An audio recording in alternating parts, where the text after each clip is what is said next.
أخيرت شرفت لك كسر دوادا قصة إن اللبات وأتكلم سعتان كنال كعلم كرسي قصة اللبات ما أنت وحى كسر بسنت هاي بشير محله بريء وبرتميه يكون سجال بقول تدبات ميدي حلي جد ولدي محمد سياد برا بشير وحى وكل شيء ميل بادية مرك وقياستي جار سنة دي بر أيو أبيه دنتي وحلوسه ورجي مجال ذا وحى جعنت كل جاي adeerkii oo ahaa nin ganacsada ah hanti badanna haysta waxa uu ku barbaaray magaalada ilaa uu ka gaaray heerkiisa waxbarasho uu ka dhameeyay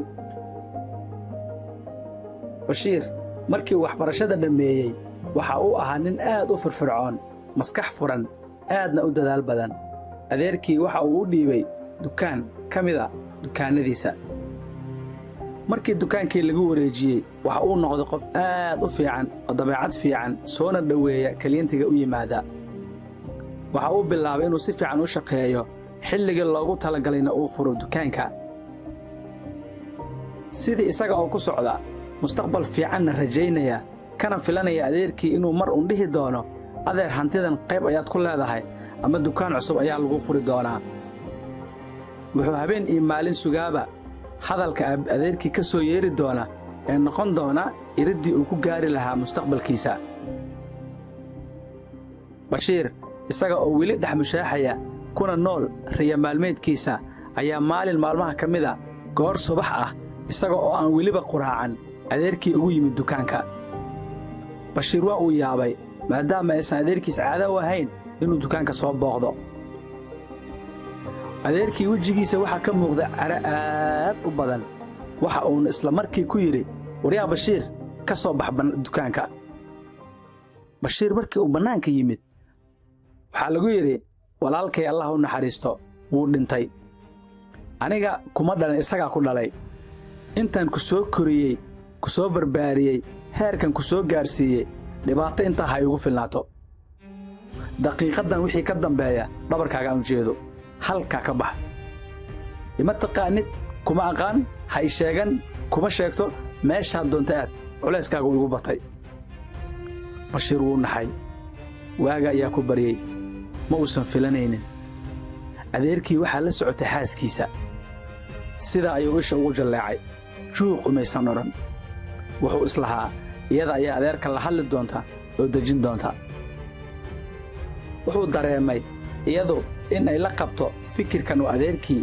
ula yimid maanta waxa uu isku dayay inuu adeerkii qanciyo ogaadana sababta keentay adeer matuug baan ahay maxaan galabsaday maxaan haleeyay ma waxba dhibaato ayaan keenay waxa loogu jawaabay kuma aqaane dukaanka ii dhaaf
Bashiir oo aad u niyad jabsan ayaa isaga tagay dukaankii ma uusan quraacan gurigii intuu ku laabtana dharkii ma doonan intuu soo fiiriyay ayuu wuxuu arkay carada ka muuqata adeerkii mana uusan garan sababta waxa keentay wuu iska soo dhaqaaqay waxa uu fariistay meel darjiin ah sidoo u fadhiyay u fakarayay islahaaniyo maxaa keenay arrintan adeerka maxaa ku dhacay maxaa noloshaada sidan ka dhigay isagoo yaaban ayaa meeshii wax soo maray inaan ay iskuulka iskala baxeen Bashiir waxa uu sheegay arrintii ku dhacday ee uu kala kulmay adeerkii yarkii ayaa baxay wuxuu isugu yeeray asxaabtii kale iskuulka iyo dhallinyaradii kale ay saaxiibbada wada ahaayeen.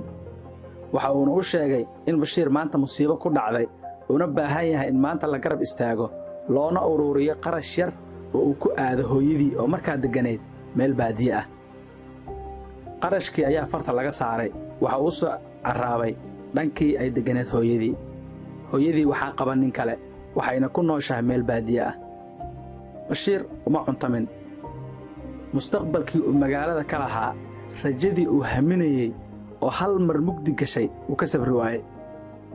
hooyadii wuxuu ka codsaday inay siiso bil weliba waxay u cuni lahaa.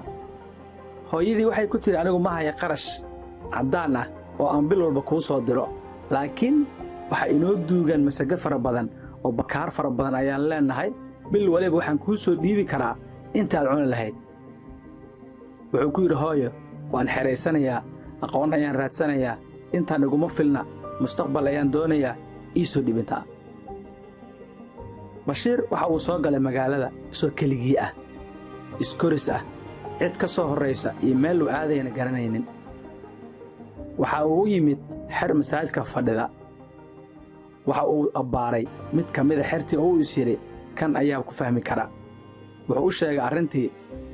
xertii qaar ka mid ah ayaa garab istaagay, waxa uuna ka mid noqday iyaga, wuxuuna bilaabay inuu kula noolaado masjidka. hooyadii waxay u soo dhiibtaa bil waliba loor masago ah.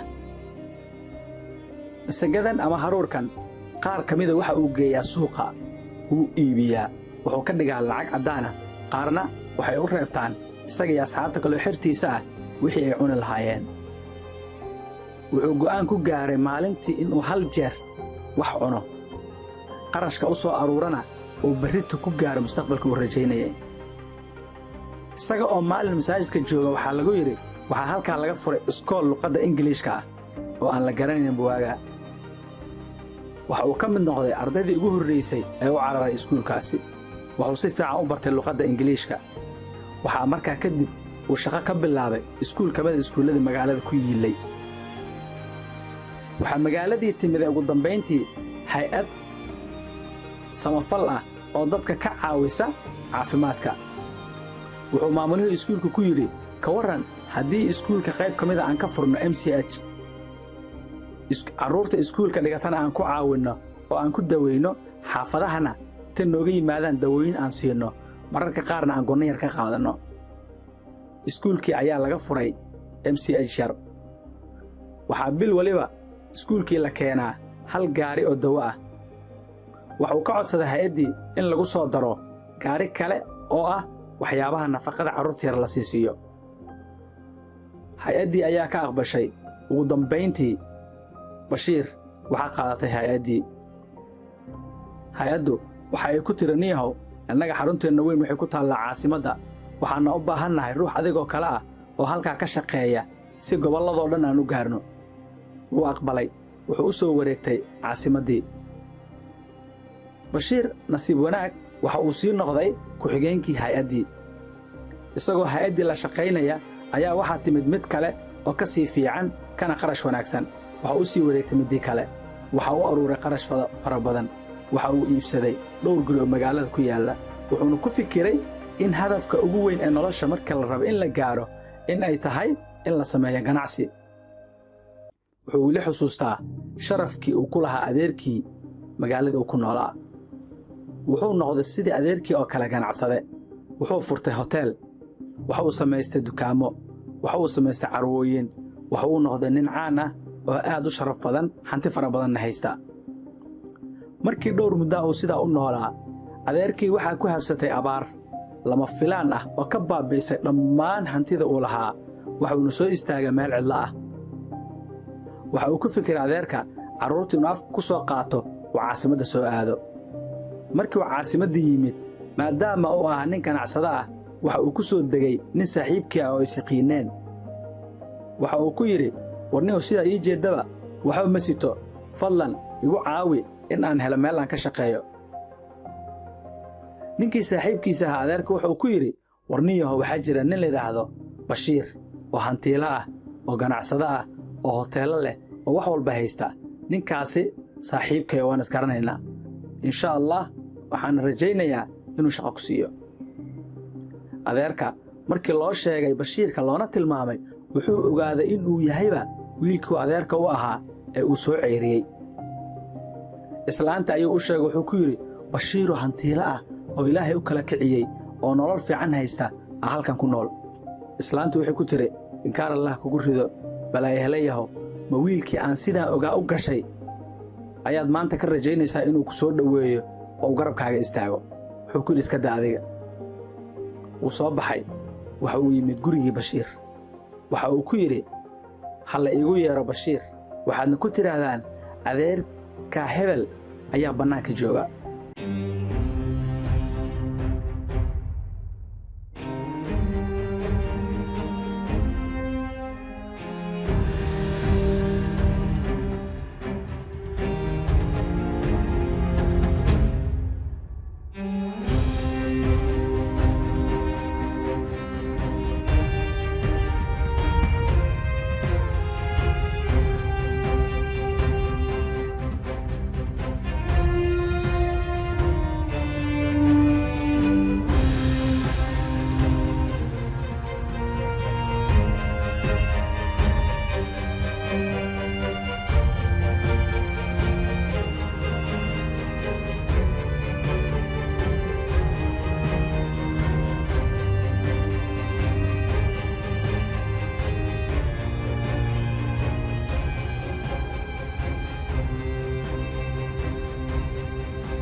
Bashiir markuu adeerkii isha saaray waxa isla markii ku soo dhacay isaga oo wiil yar ah aabihiina dhintay wax garab istaagana lahayn ninkii inta soo waday magaalo keenay wax baray ee heer soo gaarsiiyey ganacsiga fahamsiiyey inuu adeerkii ahaa wuu iska iloobay niyadana ka saaray maalinka la ceyrinayay iyo meesha xun looga tagay.